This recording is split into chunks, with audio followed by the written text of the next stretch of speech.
Moi, je serai médecin. Mais comment allons-nous réaliser ce rêve? Nous sommes les enfants de la deux et nous avons tous des rêves. Avec RTI2, nous ferons du rêve de nos enfants une réalité. Hello, hello, salut les amis, j'espère que vous allez bien. Je suis très heureuse de vous retrouver aujourd'hui encore dans le cadre de votre magazine préféré Rêve d'enfant. Alors pour aujourd'hui, je serai en compagnie de Merveille, une ravissante petite fille qui s'intéresse au métier d'ingénieur marketing, communication et publicité. Qui est-elle? Je vous propose d'aller à sa rencontre via cet élément vidéo. Coucou les amis, je me nomme Paula Michel Olivia Merveille, j'ai 8 ans. Je suis au sud, je fréquente au groupe scolaire les matinées. Ma nourriture préférée est le fruiteau avec la sauce graine. Ma couleur préférée est le violet. Quand je ne vais pas à l'école, j'aide ma mère à préparer. J'apprends mes leçons, je joue avec mes camarades. Plus tard, quand je serai grande, je serai ingénieur, communication, marketing et publicité. Bonjour. Bonjour. Vous allez bien? Oui, ça va. Bonjour mademoiselle. Les deux, c'est qui Merveille? C'est elle Merveille. C'est elle Merveille, Oui. donc c'est elle notre future ingénieure en communication, marketing et publicité. Oui. Comment est-ce qu'elle se comporte à la maison? Ça va, se comporte très Ça bien. va bien? Oui, ça va. Est-ce qu'elle t'aide de temps en temps à la cuisine? Oui. Qu'est-ce qu'elle sait faire? C'est laver les assiettes. D'accord. Elle m'aide aussi à faire la cuisine. Oh, c'est Ça super. D'accord. En tout cas, nous, on a décidé d'accompagner Merveille. On lui a réservé un rendez-vous avec un professionnel du métier qui va lui expliquer un peu en quoi consiste la profession. Donc, si tu le veux bien, on va partir pour notre rendez-vous. D'accord, pas de souci. C'est bon? D'accord, oui, c'est bon. La princesse a quoi? Elle veut Et la pleurer. princesse est fatiguée. Elle est fatiguée. Oui. D'accord. Merveille, fais bisous à maman puis on part pour notre Bisous. rendez-vous. Allez, vas-y. Allez, on y va. Au revoir, Au maman. revoir. Alors, viens. Je suis Nicolas Douali. Je suis gérant de Brainstorming Communication et Services. Alors, nous sommes une entreprise de communication, une agence de communication et une régie publicitaire.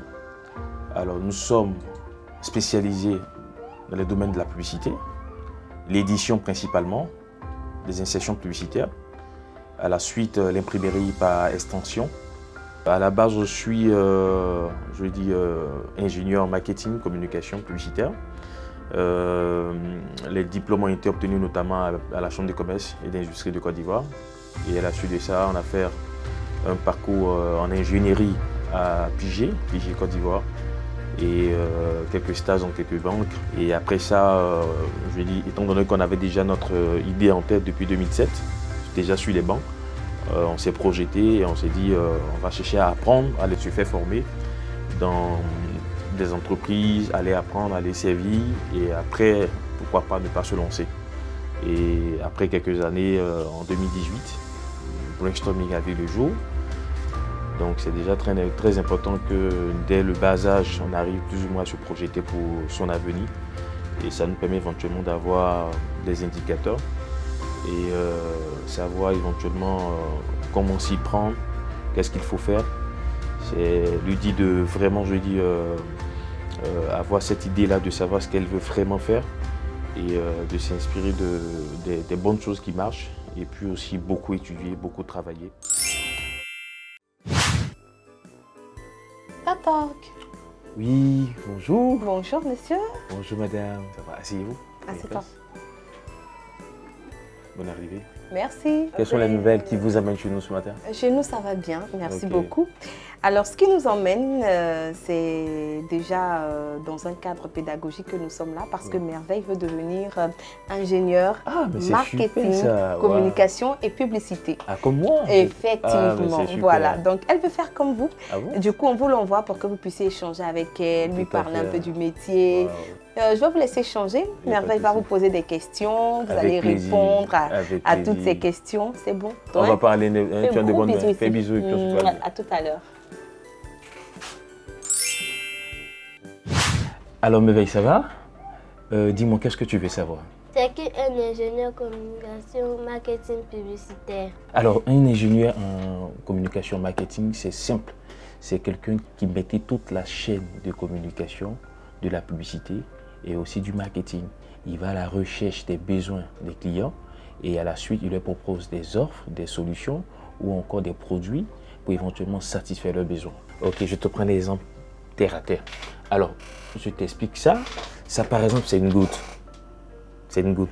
Avant que la goutte n'arrive ici, l'ingénieur marketing, qu'est-ce qu'il fait? Il travaille sur la forme, il travaille sur l'emballage, il travaille sur la marque. Et quand le client voit tout de suite, il veut acheter. Donc, c'est le rôle de l'ingénieur marketing. Comment fait-on pour devenir un ingénieur communication marketing? Ok, c'est tellement simple. Déjà, il faut faire l'effort d'avoir le bac. Et quand tu fais le bac, tu décides de faire une option en marketing communication publicitaire. Donc déjà, tu fais une licence. Après la licence, vous faites un master. C'est bon? Une autre question encore? Avec quoi vous travaillez? Déjà, un ingénieur en communication marketing, ça appuie sur des informations. Il a besoin d'informations. Les informations viennent de toi, par exemple. On va dire, par exemple, combien de fois tu te brosses par jour. Donc, si je veux faire une marque de pas dentifrice ou bien de dentifrice, je vais m'appuyer sur ça.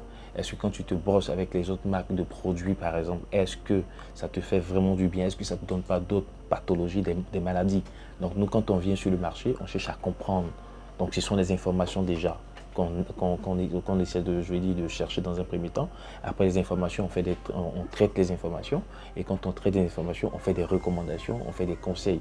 On apporte des conseils et on dit, bon, voici ce qu'il faut faire pour améliorer telle qualité de produit, ou bien telle qualité de pâte, telle qualité de savon, ainsi de suite. C'est comme ça que ça se passe. On peut utiliser aujourd'hui la télévision, on peut utiliser les réseaux sociaux, Internet, Facebook, on peut utiliser les sites Internet, un peu de tout. Voilà, donc c'est un peu ça.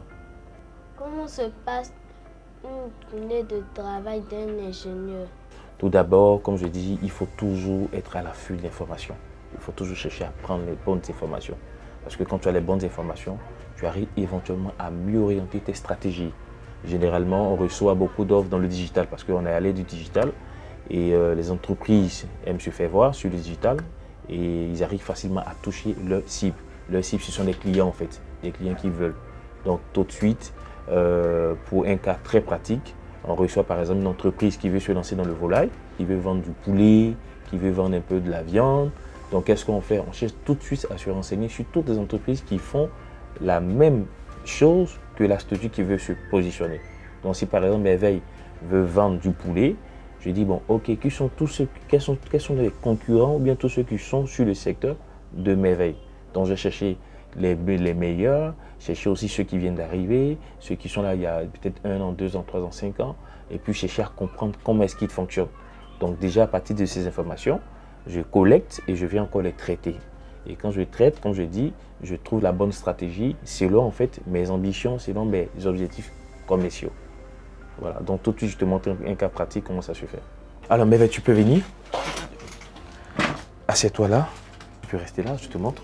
Tu vois là, on vient sur la plateforme Facebook, on programme déjà des posts d'information, des posts de sensibilisation et des posts d'achat. Voilà, des posts de sensibilisation, c'est-à-dire on essaie vraiment de donner les astuces et conseils à nos différents abonnés. Les abonnés, c'est ceux qui nous suivent, qui suivent cette page par exemple. Après, on a des posts d'information. On peut par exemple dire qu'il y a par exemple la viande de porc, qui est la viande la plus consommée dans le monde. Après, il y a le poulet, ainsi de suite. Donc, on essaie de donner les informations à nos abonnés qui nous suivent. Et par exemple, le mercredi, on peut faire des posts de commercialisation, c'est-à-dire on donne le prix sur nos différents produits. Par exemple, la viande de volaille, la viande de bœuf, la viande de mouton. On donne tous ces produits, tous ces différents détails. Donc, on a par exemple l'infographe qui vient ici. Il fait le montage, c'est-à-dire il habille la page, il essaie d'écrire, de mettre les textes et les images en association et à la fin on met les différents numéros de téléphone pour que les clients puissent nous appeler. Et chaque jour on fait des publications pour entretenir nos abonnés parce que c'est le même principe que la télévision.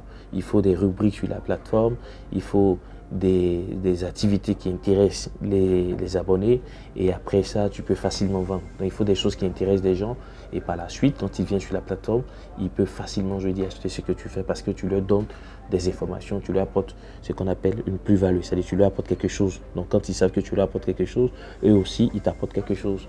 Voilà, donc c'est vraiment ça. Ça va? Ça va bien. Ça s'est bien passé? Je pense bien. Hein. On lui a expliqué un peu comment est-ce que se passait la journée d'un ingénieur commercial. Elle a essayé de me suivre. Je lui ai montré un peu comment il fallait collecter les informations. Par la suite, comment il fallait s'organiser le matin. Et avant de partir à ses rendez-vous, il fallait avoir toutes les informations qu'il fallait, anticiper tout ça. Et puis lui montrer quelques cas pratiques de pages professionnelles qu'on accompagne, des entreprises qu'on accompagne sur le digital. D'accord, c'est super. Elle m'a dit qu'elle a quand même compris. Elle a quand même compris. C'était un peu technique, mais elle a compris. D'accord, c'est déjà ça l'essentiel. Bon alors, comment est-ce que vous l'avez trouvé, notre merveille? Un peu timide, mais très, je veux dire, pertinente dans ces questions. D'accord. Est-ce que pour la suite, le fait qu'elle soit un peu timide ne va pas jouer en sa défaveur? Pas forcément. Je pense qu'il y a un côté positif quand on dit dans cette timidité, parce que c'est, comme j'ai dit, l'une des choses, l'une des valeurs fondamentales du métier, c'est d'avoir l'esprit, je veux dire, fertile. Donc la timidité nous permet éventuellement de mieux apprécier les choses pour, comme je dis, mieux se positionner, mieux bondir. En fait. Et je pense que c'est quand même une qualité. Et après, on va lui montrer l'esprit un peu, je veux dire, extraverti pour qu'elle puisse encore, je veux dire, toucher plus de sensibilité. Voilà, donc c'est un peu ça. En tout cas, merci beaucoup. Merci à vous. Merci et surtout, merci à vous, chers téléspectateurs. Merci d'être restés en notre compagnie. C'est toujours un réel plaisir de vous savoir nombreux devant vos postes récepteurs en train de suivre votre magazine préféré. On va se retrouver très prochainement. Je serai en compagnie certainement d'un autre enfant que nous allons accompagner afin de lui permettre de toucher de plus près son métier d'avenir. Ne l'oubliez pas, l'avenir appartient à ceux qui rêvent tôt et grand. Bon, on va faire un selfie. Où est-ce qu'on peut se placer? Bon, d'accord, je viens vers vous. On va faire un joli selfie. Mais elle n'est pas dedans. Viens, chérie. Voilà, là, comme ça, c'est mieux. Oui, Titi. Nous sommes les enfants de la 2 et nous avons tous des rêves. Quand je serai grand, je serai journaliste. Et moi, pilote. Moi, je serai médecin. Mais comment allons-nous réaliser ce rêve? Nous sommes les enfants de la 2 et nous avons tous des rêves. Avec RTI2, nous ferons du rêve de nos enfants une réalité. Tu peux partir, tu pourras parler de partir, mais de rester.